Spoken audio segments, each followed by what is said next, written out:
Madras high court ने अपने एक महत्वपूर्ण आदेश में कहा है कि बंदूक का लाइसेंस जारी किया जाना कंसर्न अथॉरिटी का विशेषाधिकार है, लेकिन उसका नवीनीकरण एक अधिकार बन जाता है जब तक कि आर्म्स एक्ट की धारा 14 के तहत कोई आपत्ति या कारण न हो। न्यायमूर्ति जी.आर. स्वामीनाथन की बेंच ने कहा कि जो चीज शुरुआत में एक विशेष अधिकार थी जिसे अधिकारी अपने इच्छा से दे या मना कर सकता था, वही बाद में नवीनीकरण के समय एक अधिकार बन जाती है जिसे देना ही होगा जब तक कि धारा 14 के तहत कोई कारण लागू न हो। इस मामले में याचिकाकर्ता की ओर से याचिका इस मांग के लिए दायर की गई थी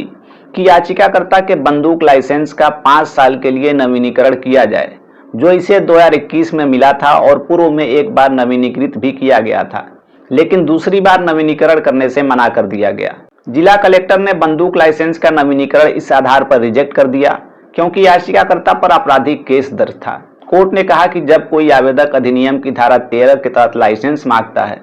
और संबंधित अधिकारी इस बात से संतुष्ट हो जाता है कि आवेदक के पास लाइसेंस लेने का उचित कारण है,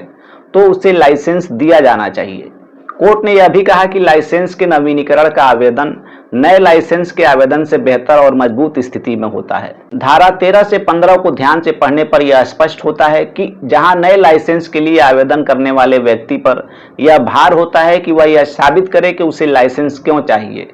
वहीं नवीनीकरण के मामले में यह जिम्मेदारी प्राधिकरण पर आ जाती है कि वह बताए कि नवीनीकरण क्यों न किया जाए। कोर्ट ने कहा कि इस प्रकार जो चीज पहले एक प्रिविलेज थी जिसे अधिकारी अपनी इच्छा से दे या मना कर सकता था, वही बाद में अधिकार बन जाती है जब तक कि आर्म्स एक्ट की धारा 14 के तहत कोई कारण लागू न हो। उपरोक्त तथ्यों और पत्रावली पर मौजूद साक्ष्य के आधार पर कोर्ट ने याचिका को स्वीकार कर लिया।